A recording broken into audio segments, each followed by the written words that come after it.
So now the definition of convergence is if a sequence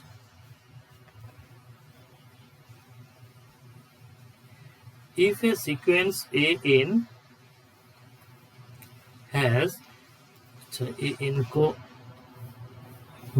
has a finite limit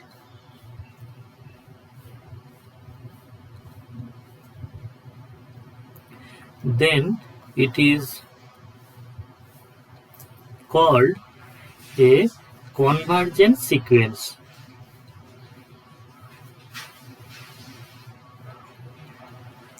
Okay, and if your an is not convergent,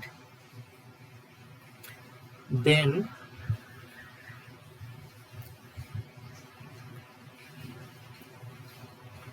it is said to be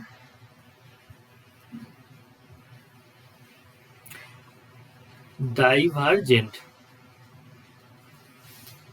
ठीक है, सो मतलब क्या है, कोई भी sequence का अगर limit exist कर रहा है, so that means it is convergent sequence, and if the limit is not exist then it is called divergent sequence. So in the example, if we take an is equals to 1 by एक minute, therefore an is convergent. Okay, हाँ बोलो क्या question है sir.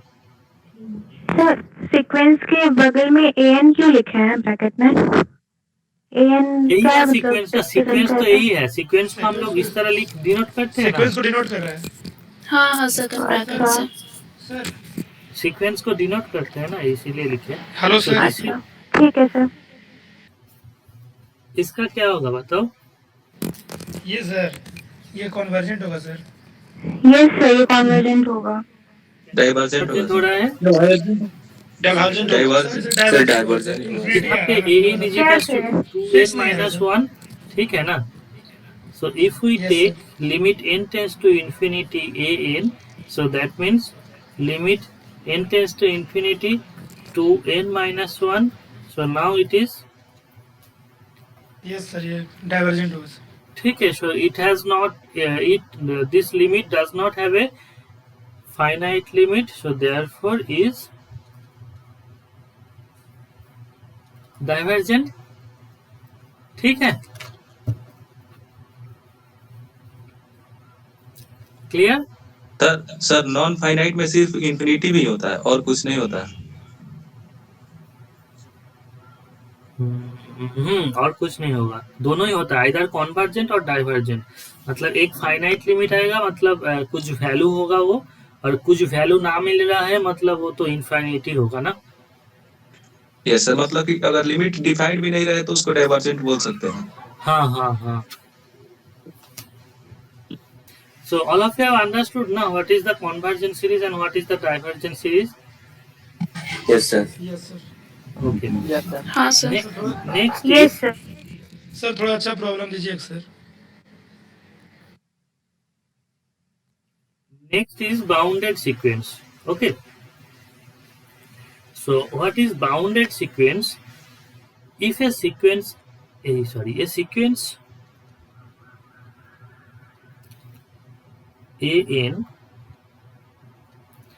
is said to be bounded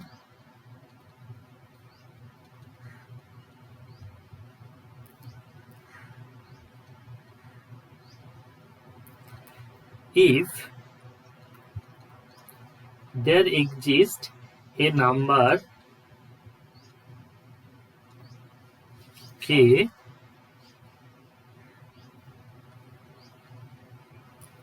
such that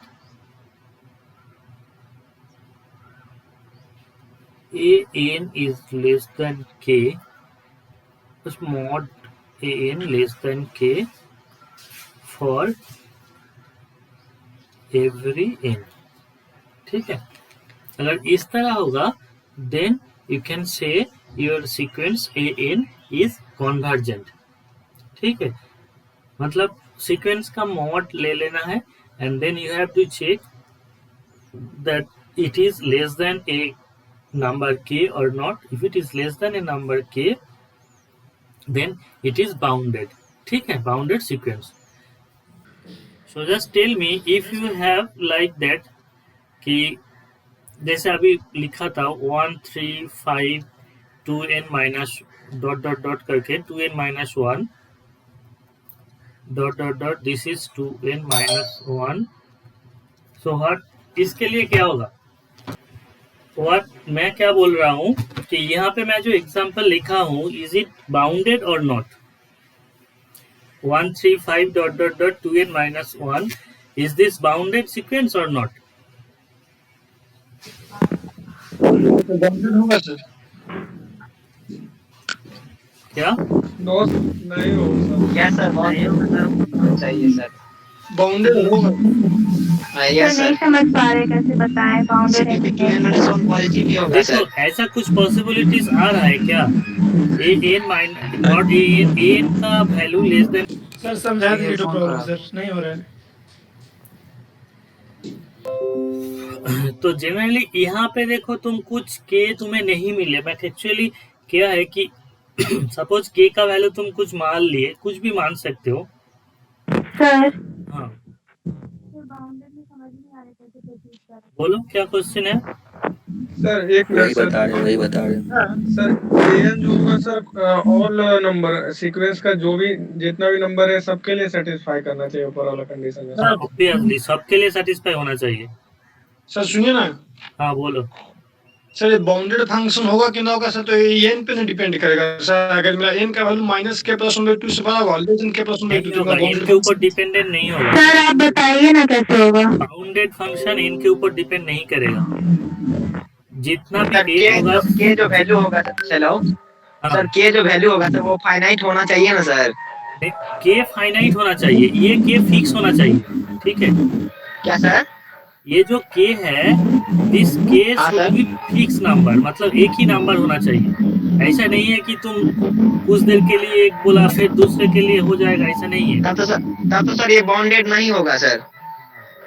नहीं होगा. Sir नहीं समझ में आया सर, बाउंडेड नहीं समझ में आया. बात ये है, सर आप बताइए ना. हम वही बोल रहे हैं. सुनो, बात ये है कि यहाँ पे जितना नंबर है ना सीक्वेंस में, सर बाउंडेड नहीं होना चाहिए.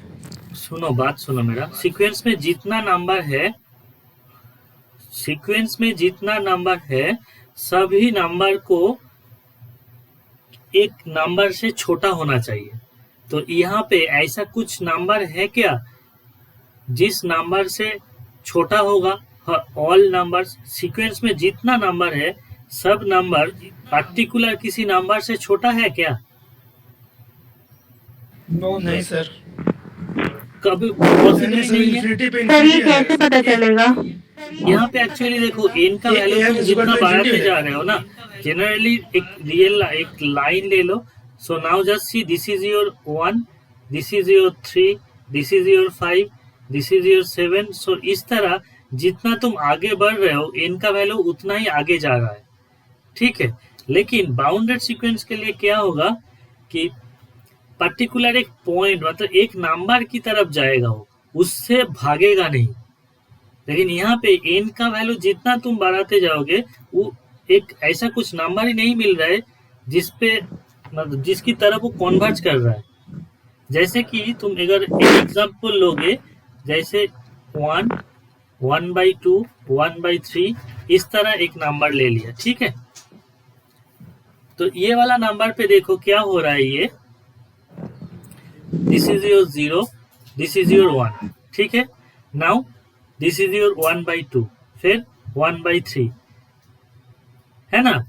तो देखो ये जनरली एक इंटरवल के अंदर फिक्स है, इसका वैल्यू एक इंटरवल के अंदर फिक्स है, और ये हमेशा all number is less than 1, all n is less than 1. So therefore ये बाउंडेड होगा. लेकिन ऊपर वाला जो है n का वैल्यू जितना ही तुम बढ़ाते जाओगे तो n का वैल्यू उतना मतलब नंबर बढ़ते ही जा रहा है. पर्टिकुलर तुम्हें ऐसा कुछ नंबर नहीं मिलेगा जिसके लिए ये लेस देन के होगा. और इक्वल टू सर हाँ सर तब तो 1/n जो है उसमें ये तो पता है कि फ्रैक्शन की वैल्यू 0 to 1 के बीच में ही रहेगा हमेशा, लेकिन जो ऊपर वाला है उसमें और इसमें क्या डिफरेंस है? दोनों में तो n है ना, मतलब कुछ भी n ये है, या लेकिन इसमें भी तो बात- कुछ कर बात सकते हैं। बात वो ये है infinitive हो कि जाएगा n ना का last में। वैल्यू जितना बढ़ाओगे तुम्हारा रियल नंबर का वैल्यू कितना आ रहा है देखो।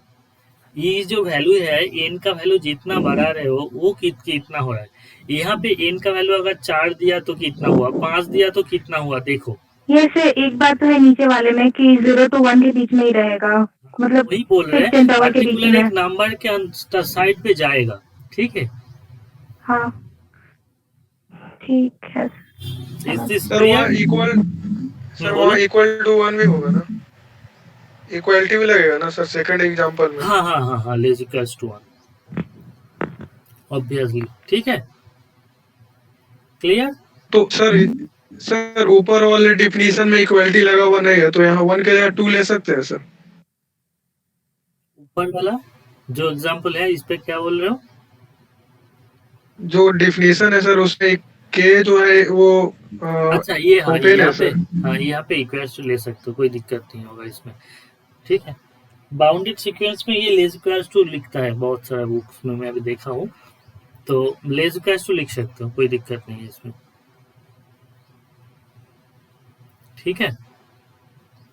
सर Yes, अगर sir. इक्वल्स टू लिख देंगे तो सिर्फ 1 होगा, और इक्वल्स टू नहीं लिखेंगे तो 2 भी हो सकता है, 3 भी हो सकता है।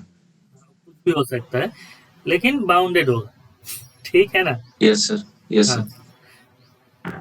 Next is monotonic sequence.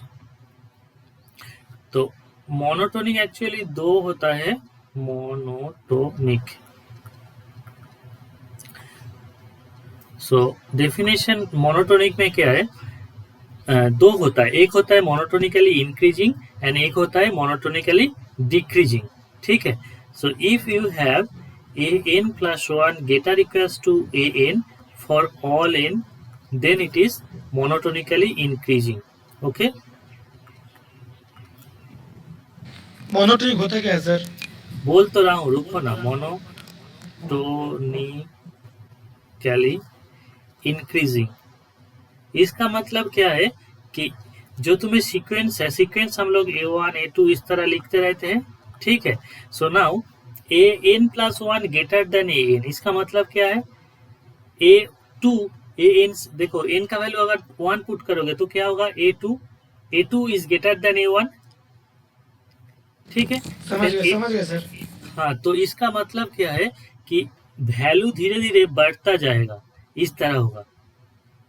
a1 greater than a1 less equals to a2 less equals to, तो मतलब जितना तुम जाओगे तो वो वैल्यू धीरे धीरे बढ़ता जाएगा। इस तरह अगर सीक्वेंस मिलता है सर तो फिर इक्वल टू क्यों लगाया? सर इक्वल भी रहेगा तो कह सकते हैं ना सर हाँ, मोनोटोनिक। इक्वल का भी, इक्वल भी मतलब जैसे कि सिर्फ एक ही नंबर पे सीक्वेंस है तो वो मोनोटोनिकली इंक्रीजिंग भी बोल सकते हो उसको, और मोनोटोनिकली डिक्रीजिंग भी बोल सकते हो।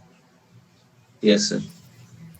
तो सिमिलरली एक बात same, an plus 1 less equals to an होगा for all n, then it is called monotonically decreasing, okay.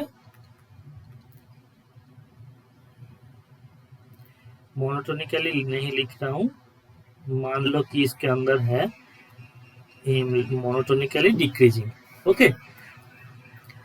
Sir monotonically word का मतलब क्या है? डिक्रीजिंग भी तो बोल सकते हैं। ये increasing भी तो जस्ट इंक्रीजिंग सीक्वेंस और डिक्रीजिंग सीक्वेंस को मोनोटोनिकली का मीनिंग क्या होगा,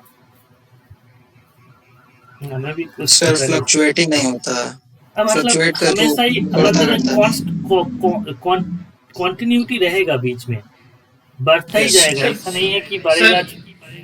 जैसे स्ट्रिक्टली होता है, स्ट्रिक्टली हाँ, इंक्रीजिंग strictly हाँ उसी टाइप उसी टाइप का एक वर्ड है, हाँ। सो Yes, sir. Both increasing and sequence, both increasing and decreasing sequences are called monotonic sequence, ठीक है। both increasing and decreasing sequences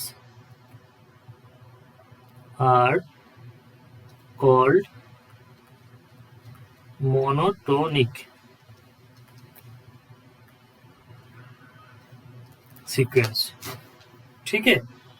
अगर इंक्रीजिंग एंड डिक्रीजिंग दोनों होता है, मैं सबको ही मोनोटोनिक बोलते हैं, ठीक है। सर ऑक्सीलेटरी सीक्वेंस तो मोनोटोनिक नहीं होगा ना? नहीं होगा।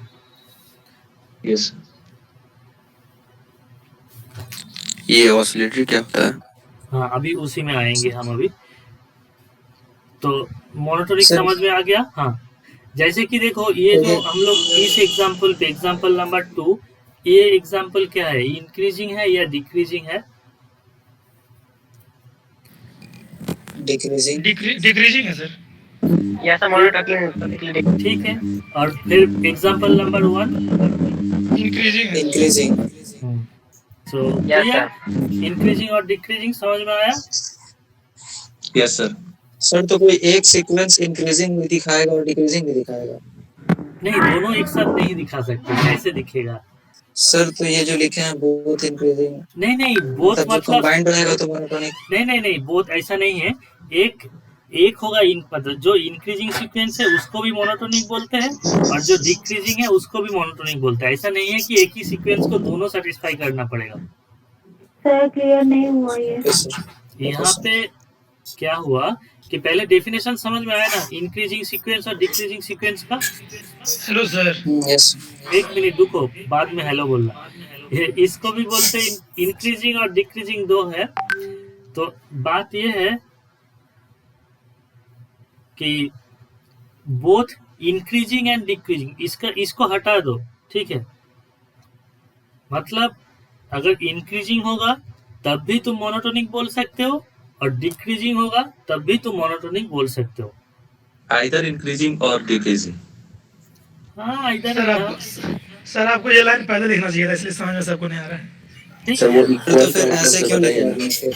जो समझ में नहीं आ रहा है हम बोल तो रहे हैं। समझ गए सर। सर ऊपर वाले एग्जाम्पल में एक्सप्लेन करिए कि कैसे हो रहा है मोनोटोनिक। इस पे देखो एग्जाम्पल नंबर 2 में, इसमें क्या है कि नंबर धीरे धीरे छोटा हो जा रहा है। देखो एक एक टर्म देखो, this is my A1, this is my A2।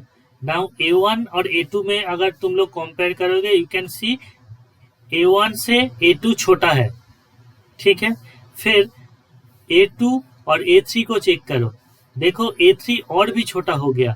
सो इसका मतलब n का वैल्यू जितना बड़ा हो जा रहा है, तुम्हारा वैल्यू छोटा हो जा रहा है। So therefore it is decreasing. Okay, now in this next thing है, इस पे एग्जांपल नंबर 1 पे, ये जैसे मेरा पहला वाला एलिमेंट A1 है, this is my element A2 है। सो देखो A2 is obviously greater than A1। Again you can see this is my third element A3. A3 is greater than A2. So therefore all an plus 1 is greater than an. Greater equals to भी ले लो, definition में है। So therefore it is increasing. ठीक है, yes sir. इस तरह ही check करना पड़ता है। नाउ देखो बात सुनो, a monotonic sequence is always tends to a limit. Maybe it is finite और इट इज इनफाइनाइट, ठीक है। अंडरस्टूड मेरा बात, मैं क्या बोल रहा हूँ? Monotonic sequence is always tends to a limit, एक लिमिट पे वो टेंड्स करेगा। इट्स मे बी फाइनाइट और मे बी इनफाइनाइट। फाइनाइट भी हो सकता है, इनफाइनाइट भी हो सकता है, ठीक है। जब फाइनाइट होगा then we will call it as a convergent, जब इनफाइनाइट होगा then we will call it as a divergent. And also one thing, the limit जो मिल रहा है that is obviously unique होगा। ऐसा नहीं है कि किसी को 0 मिल रहा है, किसी को 1 मिलेगा, दोनों अलग अलग लिमिट हो सकता है, ऐसा नहीं है। लिमिट हमेशा यहाँ पे फिक्स्ड होगा, मतलब यूनिक होगा। क्लियर बात मेरा? Yes sir. Monotonic sequence is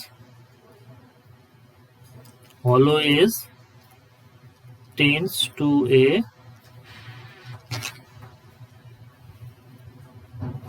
limit, okay, finite और इनफाइनाइट, कुछ भी हो सकता है। अभी यहाँ पे कॉन्वर्जेंट का एक यह है कि thus a sequence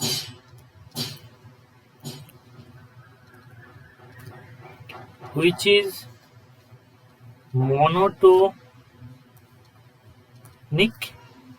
and bounded,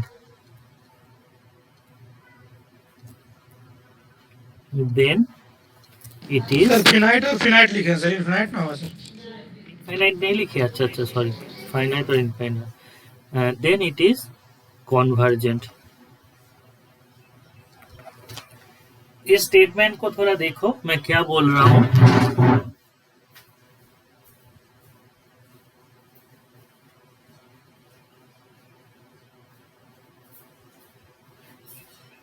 कि सीक्वेंस मोनोटोनिक होगा मतलब वो इंक्रीजिंग भी हो सकता है, डिक्रीजिंग भी हो सकता है, ठीक है। सो इंक्रीजिंग और डिक्रीजिंग जो भी होगा उसमें लिमिट एग्जिस्ट करेगा, but that limit may be finite और मे बी इनफाइनाइट, ठीक है। लेकिन मोनोटोनिक होने के साथ साथ अगर बाउंडेड होता है then obviously it is convergent. जैसे कि ये वाला एग्जांपल अभी देखो, इस एग्जांपल को मैं बहुत बार लिया हूँ, इस बार भी ले रहा हूँ। ये वाला बाउंडेड मिला था हम लोगों को, an yes sir. less equals to 1 मिला था, and this is also decreasing sequence, ठीक है। Yes sir. So and also पता है कि this sequence is convergent। तो सर हमेशा तो डिक्रीजिंग मोनोटोनिक होगा सर, तभी तो होगा ऐसा। क्या? कॉन्वर्जेंट होने के लिए डिक्रीजिंग मोनोटोनिक होना पड़ेगा सर। नहीं ऐसा नहीं है, इंक्रीजिंग के भी केस आएगा, उसका एग्जांपल दे देंगे हम तुमको।